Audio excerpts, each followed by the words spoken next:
Welcome to Light of Buddhism, a channel dedicated to sharing the wisdom of Buddhist teachings, Zen stories, and philosophical insights that inspire peace, clarity, and self-discovery.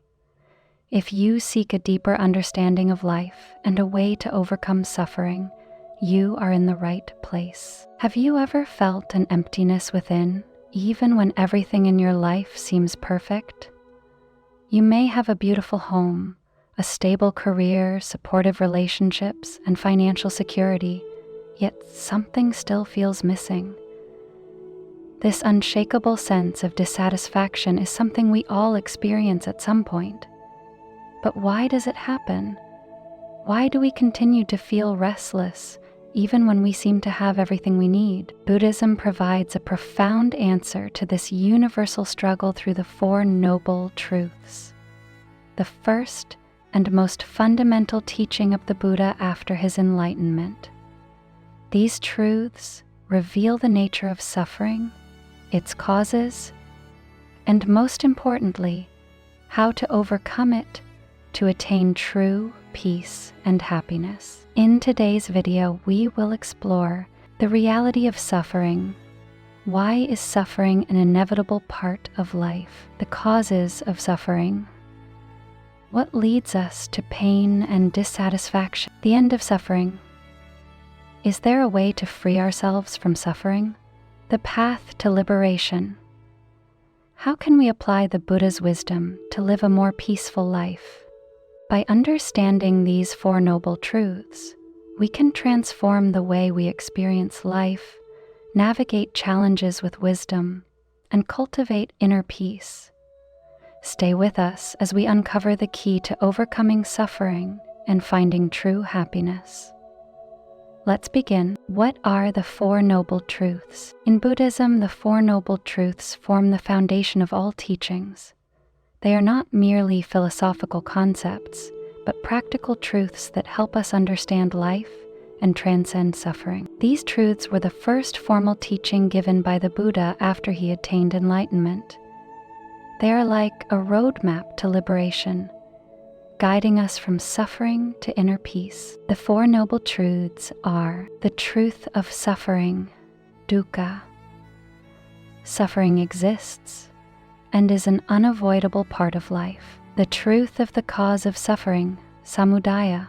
There is a cause for suffering, primarily attachment and craving. The truth of the end of suffering, Pranirudha. Suffering can end when we eliminate its causes. The truth of the path to the end of suffering, Mahagga. There is a way to overcome suffering, known as the Noble Eightfold Path. Why are these truths important? Many people believe that suffering only happens when things go wrong in life, when we face financial struggles, relationship problems, illness, or failure. However, suffering is much deeper than that.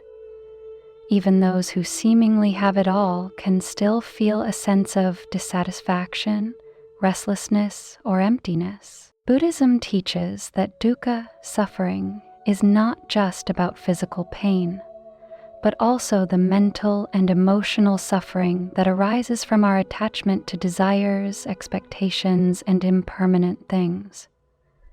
This suffering affects everyone, regardless of wealth, status, or success. The Four Noble Truths help us recognize that suffering is not random. It has a cause, and because it has a cause, it can also have an end. The Buddha did not simply acknowledge suffering. He provided a clear, practical way to transcend it. By understanding these truths, we shift from blaming external circumstances to examining our inner world. Instead of thinking, "Why does this happen to me?" we ask, "What is the cause of my suffering, and how can I overcome it?" This shift in perspective empowers us. It teaches us that we are not helpless victims of life's hardships, but active participants in our journey toward inner peace. In the next section, we will explore dukkha, the truth of suffering, and uncover how recognizing suffering is the first step toward freedom. Stay with us. Dukkha.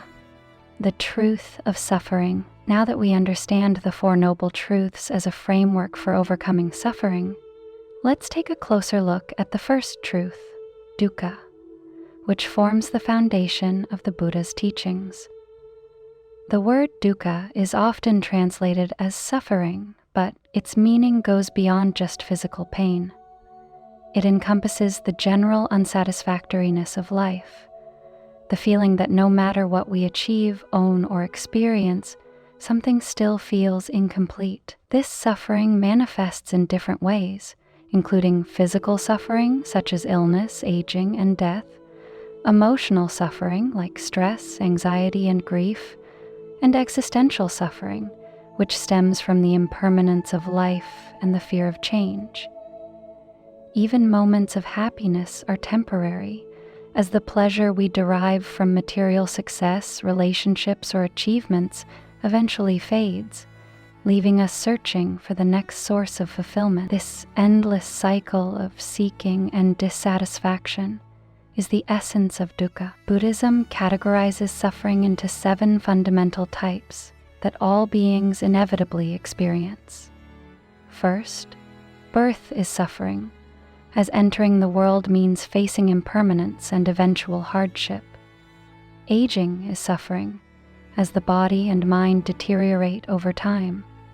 Illness is suffering, bringing pain and discomfort that disrupts our well-being.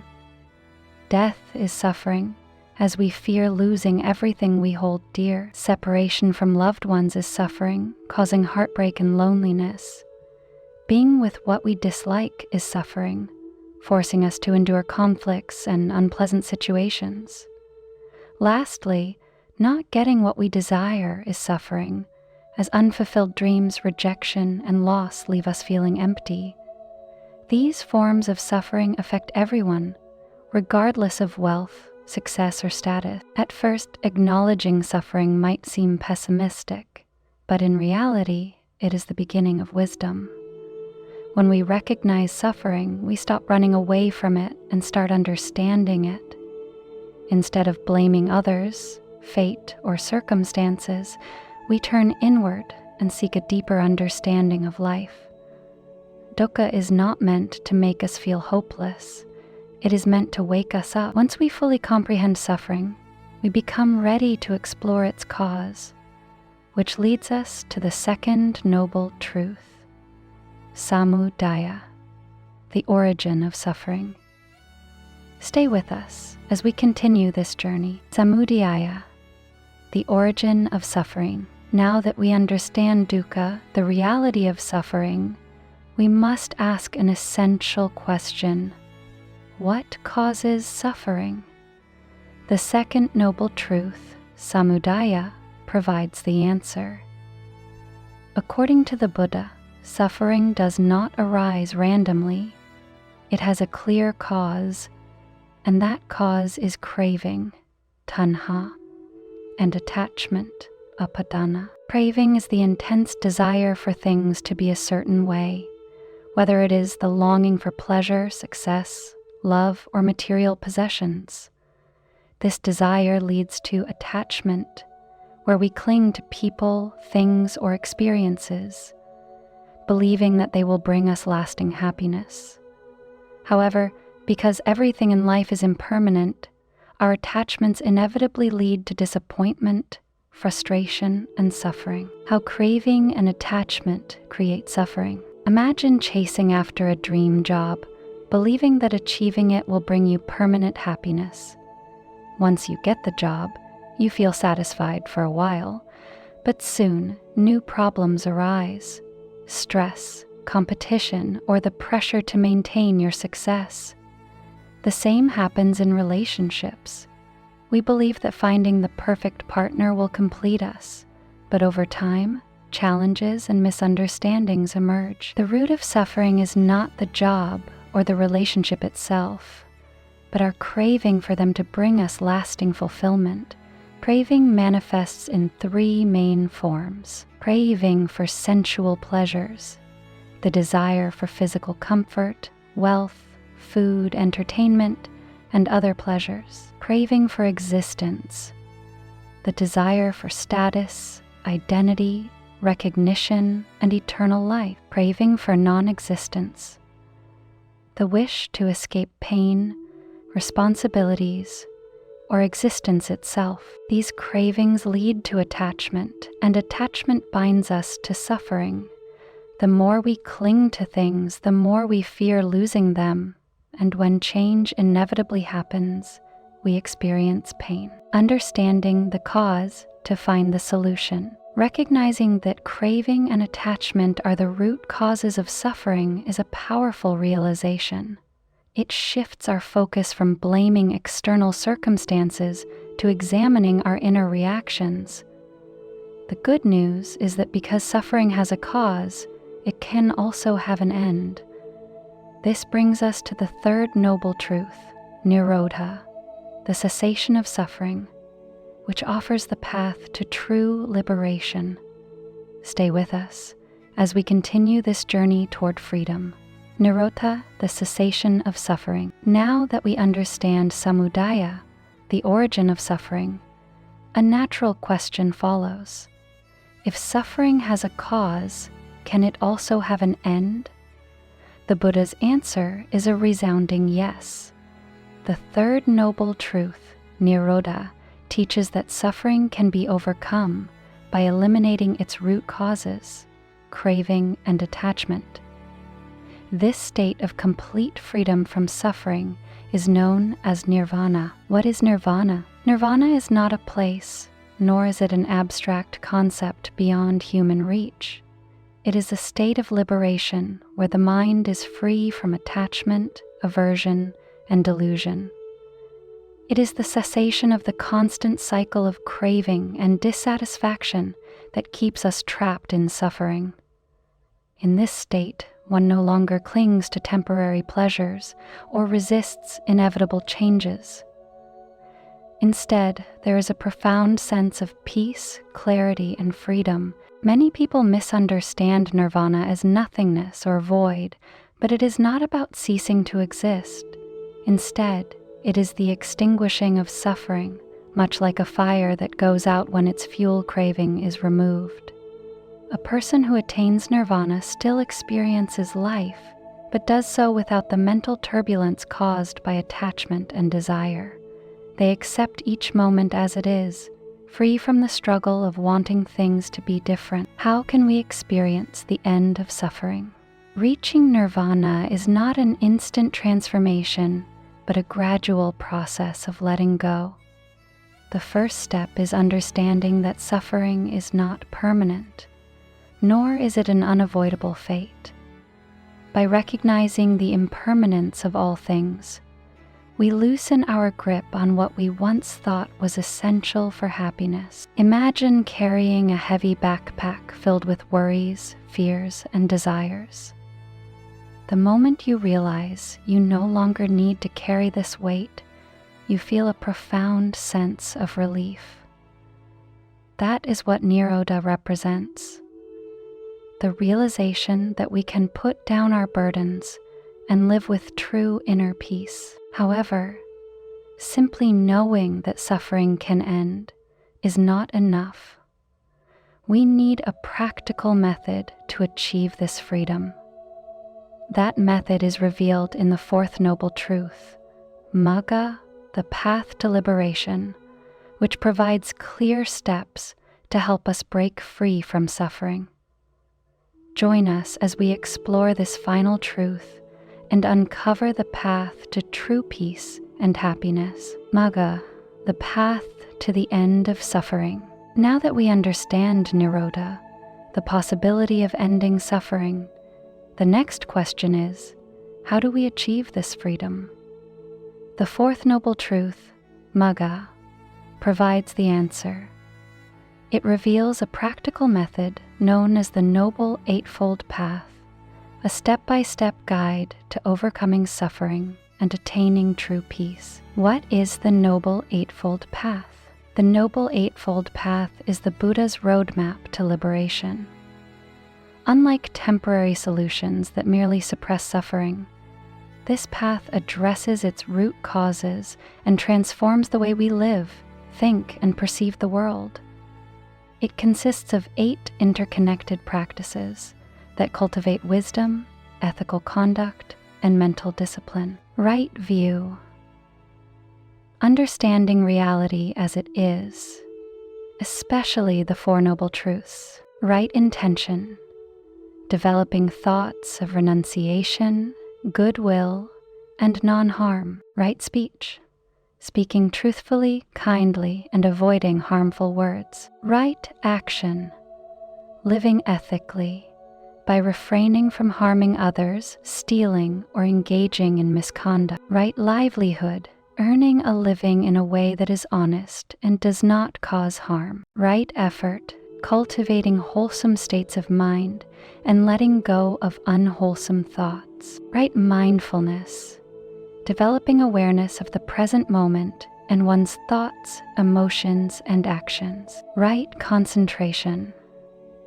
Practicing meditation to cultivate inner stillness and clarity. How does this path lead to liberation? The Noble Eightfold Path is not a rigid set of rules, but a way of life that brings inner peace and wisdom. By practicing right understanding and intention, we purify our thoughts. Through right speech, action, and livelihood, we live ethically and cultivate harmony with others. With right effort, mindfulness, and concentration, we train our minds, freeing ourselves from suffering and delusion. This path is often compared to a bridge that carries us from suffering to liberation. It is a gradual journey, requiring patience, effort, and consistent practice. But as we walk this path, we begin to experience greater peace, clarity, and joy. The Four Noble Truths are not just ideas to understand, they are truths to live by. By applying them, we transform our suffering into wisdom and our restlessness into inner freedom. In the next section, we will explore how to apply these teachings to daily life, making them a living reality. Stay with us as we take this wisdom beyond theory and into practice, applying the Four Noble Truths in daily life. Understanding the Four Noble Truths is just the beginning. The real transformation happens when we apply these teachings to our daily lives. The Buddha did not teach philosophy for intellectual debate. He offered a practical way to live with wisdom, peace, and freedom from suffering.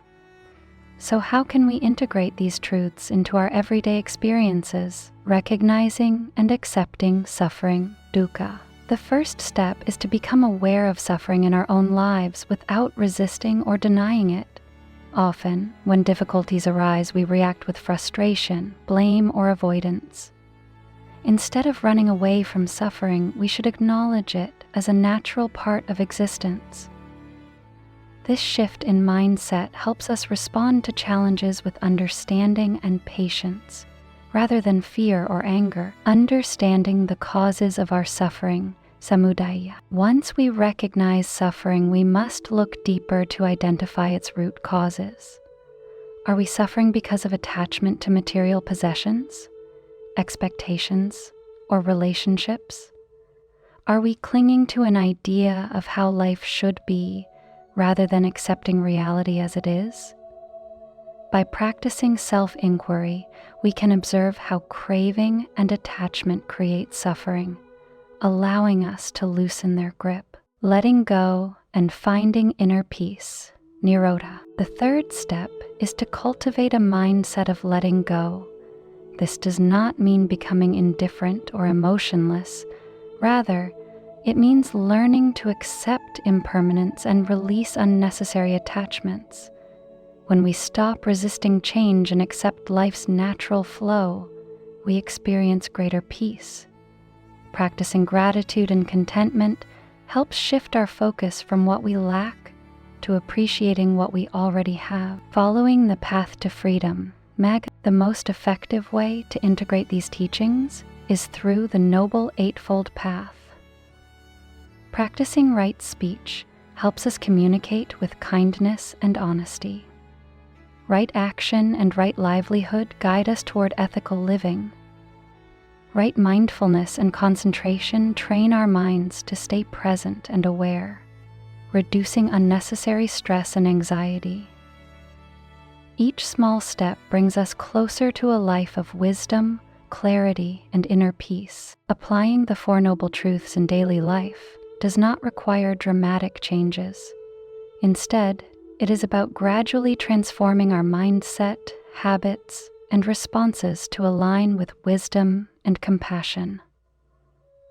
In the final section, we will reflect on the deeper meaning of these teachings and how they can guide us toward lasting happiness.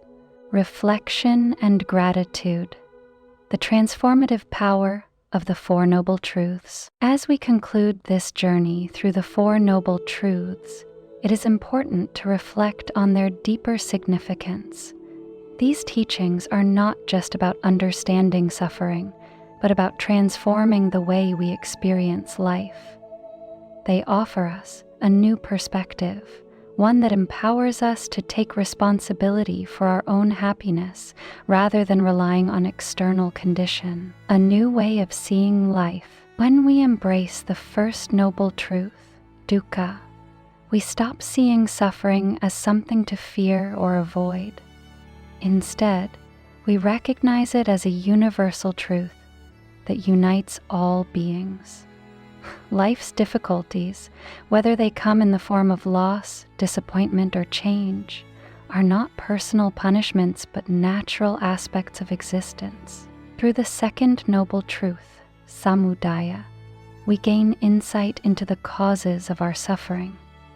We begin to see how our attachments, desires, and expectations create unnecessary pain. Instead of blaming others or circumstances, we turn inward and recognize that our craving for permanence in an impermanent world is what truly binds us to suffering. The third noble truth, nirodha, brings hope. It reminds us that suffering is not inevitable. By letting go of attachment and practicing acceptance, we can cultivate inner peace and freedom. We learn that happiness does not come from controlling life, but from understanding and flowing with its natural rhythm. Finally, the fourth noble truth, magga, provides the path to transformation. By practicing the Noble Eightfold Path, we develop the wisdom, ethical conduct, and mental discipline necessary to break free from suffering. Step by step, we cultivate a life of clarity, compassion, and deep contentment, gratitude, and the journey ahead. Applying these teachings is not about perfection, it is about progress. Each small effort we make, whether through mindfulness, ethical living, or meditation, brings us closer to a more peaceful and meaningful existence. This journey is lifelong, and every moment offers an opportunity to grow and deepen our understanding. We are grateful to have shared this exploration with you. May these teachings inspire you to live with greater awareness, wisdom, and compassion. Thank you for being part of this journey with us. If this video has brought value to you, please like, share, and subscribe to Light of Buddhism to continue learning together. May you find peace and happiness on your path.